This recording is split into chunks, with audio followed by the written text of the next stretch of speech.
Hello කොහොමද ඔයාලට හැමෝම හොඳින් නේද? ඔන්න කාලයකට පස්සේ මම වීඩියෝ එකක් අප්ලෝඩ් කරන්න හිතුවා. ගොඩක් කල් ගත්තු වීඩියෝස් වගේක් තමයි මේ වගේ තියෙන්නේ. ඉතින් අපි ලංකාවට යන්න තීරණය කරා. කාලයක් තිස්සේ අපි දෙන්න කතා කරලා ගත්ත තීරණයක අවසන් ප්‍රතිඵලය තමයි මේ තියෙන්නේ. ඉතින් මේ කොයින්ස් ටවුන් වලින් නැගලා මේ ඕක්ලන්ඩ් වලට ඇවිල්ලා ගත්ත ෆොටෝස් තමයි. අපි පුතාව අරන් ඉන්න ඕන නිසා එයාට වෙනම කොට් එකක් දාගත්තා. ඉතින් ටිකක් වෙලා නැගලා ඉන්නකොට එයාට නිින්ද ගියා. ඉතින් එයාව කොට් එකට දාලා මම උදේ පාන්දර ඉඳන්ම ලෑස්ති වෙන නිසා මට චුට්ටක් නිදිමත තිබුණා. ඉතින් මම හිතුවා හොඳට නිදා ගන්න මෙයාලා දෙන්න නම් ඉතින් මූවි එකක් බල එන ගමන්. ඉතින් මම මේ විදිහට නිදා ගන්න උත්සාහ කරා. නමුත් නිදිමත කියන එක නම් ආවෙම නැහැ. මොකද්ද මන්ද හිතට දුකකුත් සතුටකුත් දැනෙන වෙලාවක් වුණ නිසා වෙන්න ඇති. කොහොම හරි මම ෆ්ලයිට් ෆුඩ් වලට හරිම ආසයි. මේ තියෙන්නේ අපිට ලැබුණු මීල් එක. ඉතින් ඇත්තටම කන්න පුළුවන් මීල් එකක් හම්බුණා. ඉතින් මේ වෙලාවේ මං හිතන්නේ බබා නිදි වෙන්න ඕනේ. ඒ නිසා ප්‍රශ්නයක් තිබුණේ නැහැ. ෆයිනලි එයා මේ වෙලාවේ ඇහැරුණා. ඉතින් එයාට මම පොඩි දේවල් ටිකක් ඉතුරු කරගත්තා. ගෙනාවා. ඒ දේවල් කන්න දුන්නා. ඉතින් එයාත් ඔන්න මම එයාවත් ෂේප් කරගන්න ඕන නිසා එයාට මූවි එකක් මම හිතන්නේ සින්දු වගේක් වෙන්න ඕන මම දාලා දුන්නා. එයා ඒ ටික ආසාවෙන් ඉතින් මේව හෙඩ්සෙට් එකක් දාගෙන බලා හිටියා. ඔන්න ටිකක් වෙලා ඉතින් මෙන්න මේ විදිහට ඉන්නකොට එයාට ඉතින් ටික වෙලාවක් යනකොට මේ විදිහට ඉන්න බැරි වුණා කොහොමද?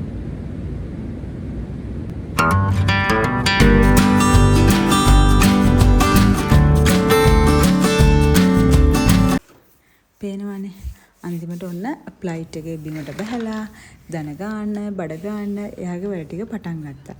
ඉතින් එයාට අන්තිමට ගෙදර වගේ වුණා. මේ ඕක්ලන්ඩ් වල ඉඳන් අපි සිංගප්පූරුවට ෆ්ලයි කරන ෆ්ලයිට් එකේ තමයි. ඔන්න ඉතින් එයාගේ නැප් ටයිම් එක ආවා. මම try කරන්නේ නිදි කරවන්න යාව.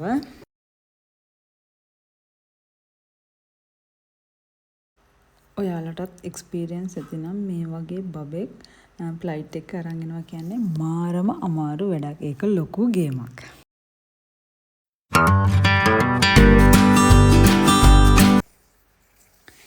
ඉතින් එයාව නිදාගත්තේ නෑ. කොහොම හරි අපේ දෙවනි මීල් එකත් හම්බුණා. ඉතින් මම බබාව හස්බන්ඩ් අතට දීලා මගේ මීල් එක ගන්න ගමන් තමයි දැන් ඉන්නේ. කොහොම හරි ඔන්න අයියලා මල්ලිලා තාත්තලා කට්ටිය රණ්ඩු වෙවි මූවි බලන ගමන් තමයි මේ ඉන්නේ. නිමක් හොනක් නොපෙනෙන අහස තමයි ඉතින් මේ. ඒකත් පොඩ්ඩක් මං ග්ලාස් එක ළඟට ඇවිල්ලා ගත්ත වීඩියෝ එකක්. ඉතින් අපි ආවේ ගොඩාක් ලොකු ෆ්ලයිට් එක.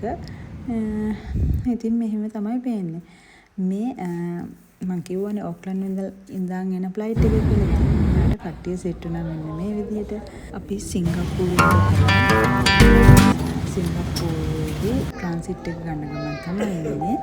ඉතින් මට නම් මේවා අලුත් එක්ස්පීරියන්ස් එකක් වුණා. මම මීට කලින් දැකලා නැහැ. ඉතින් ඔයාලා දැකලා තියෙනවද? සිංගප්පූරුව කියන්නේ හරිම ලස්සන එයාපෝට් එකක්. හැමෝම කියනවා වගේම ඇත්තටම හරිම ලස්සනයි. මම මේ දෙවනි පාර දකින්නේ. මොකද මම නිව්සීලන්ඩ් ෆ්ලයි කරන ෆස්ට් ටයිම් දැක්කා. හැබැයි මම මේක ගොඩක් එන්ජොයි කරේ නෑ. මොකද මමයි පුතයි විතරයි. මගේ ෆස්ට් ටයිම් මේක. මෙතනදී ෆ්ලයිට් එකට යන්න ටර්මිනල් වල තියෙනවා. ඒක කෝච්චිය තමයි යන්න තියෙන්නේ. මේ වගේ පොඩි කෝච්චිය ආට මෙහාට යනවා. එතකොට ඒ යන අතරතුර අපිට මේක බලා ගන්න පුළුවන්. ඇත්තටම මට මේක බලන්න ලොකු ආසාවක් තිබුණා. මම හිතන් හිටියේ අපි ට්‍රාන්සිට් එක පැය 5ක් විතර තියෙන නිසා සිංගප්පූරුවේදී එළියට යන්න පුළුවන් වෙයි කියලා. නමුත් අපිට බඩු ගොඩක් එහෙම තිබුණ නිසා අපි එළියට යන්න නැතුව ඉන්න හිතුවා. මොකද බබාලටත් අමාරුයි. ගිහිල්ලා එනකොට වෙලාවත් මදි වෙන්න පුළුවන්. කොහොම වුණත් ඇතුළේ වුණත් ඒක හරියම ලස්සනයි. පුදුම තරම් ලස්සනයි.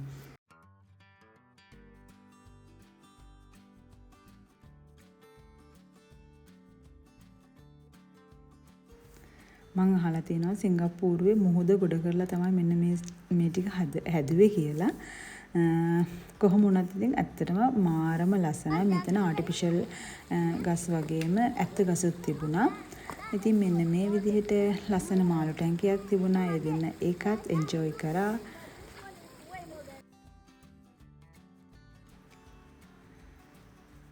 ඔයාලා ඇවිල්ලා තියෙනවද මේ සිංගප්පූරුවේ එයාපෝට් එකට? ඇවිල්ලා තියෙන හැමෝම නම් දන්නවා මේක හරි ලස්සන තැනක් කියලා. කොහොම හරි අපිට ට්‍රාන්සිට් එක ගොඩාක් වෙලා තිබුණ නිසා ඉතින් අපි දවස ගෙවා ගන්න මාර විදිහට කට්ටක් කෑවා. කොහොම හරි ඔයාලා දන්නවද ෆයිනලි අපිට වෙච්ච දේ? ඉන්නකෝ මම තව ටිකක් වෙලා යද්දි කියනවා. ඔන්න දැන් අපේ ෆ්ලයිට් එකට නගින්න තමයි මේ ඉන්නේ. මුලින්ම පේනවනේ කැප්ටන්ලා තමයි යන්නේ. ඒක හරීම ඔෆිෂියල් විදිහට වෙනවා. ඊට පස්සේ තමයි පිළිවෙලට තමයි කට්ටිය ෆ්ලයිට් එකට නගින්නේ. ඒක මම අද තමයි දැක්කේ ඉතින් මුල්ම වතාවට. කොහොම හරි ඊට පස්සේ තමයි එයා හොස්ටස්ලා නගින්නේ. ඔන්න පේනවනේ එයා හොස්ටස්ලා එතනත් එයාලගේ පිළිවෙලට තමයි එයා හොස්ටස්ලාත් ඇතුළට යන්නේ. කොහොම හරි අපිත් ඉතින් දිග පොලිමක් තිබුණා. පොලිමේ ගිහිල්ලා අපි ෆ්ලයිට් එකට නැංගා. බට් ඔයාලා දන්නවද වෙච්ච දේ? අපි පැයක් විතර ඉන්නකොට ෆ්ලයිට් එක මේ උස්සන්න ලං වෙලා තියෙද්දි ෆ්ලයිට් එකේ එන්ජින් එකේ ප්‍රශ්නයක් කියලා අපිව බැස්සුවා.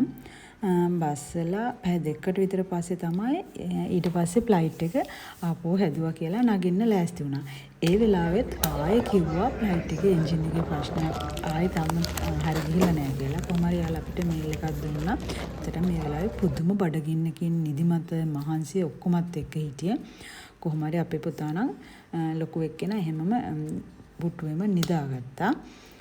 කොහොම හරි ඉතින් ඔහම තමයි උනේ. ඊට පස්සේ මම කිසිම දෙයක් වීඩියෝ කරේ නැහැ. ලංකාවට ඇවිල්ලා තමයි මෙන්න මේ පොඩි වීඩියෝස් ක්ලිප් වගේක් ගත්තේ. මොකද එතන පැය 4ක් විතර තිබුණා. බබාලා දෙන්නත් නිදාගත්තු නිසා මමත් නිදාගත්තා.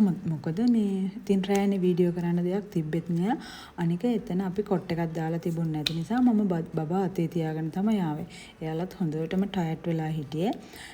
පැය 23ක් 24ක විතර ගමනක් වුණා මේක. ඔන්න ඉතින් අපි කොලම්බෝ වලට ආවා.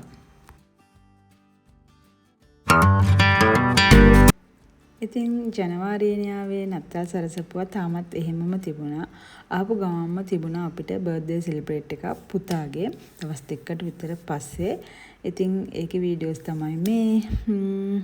කොහොම වුණත් හස්බන්ඩ් දවස් 12කට විතර වගේ තමයි ලංකාවේ ඉන්න තීරණය කරේ.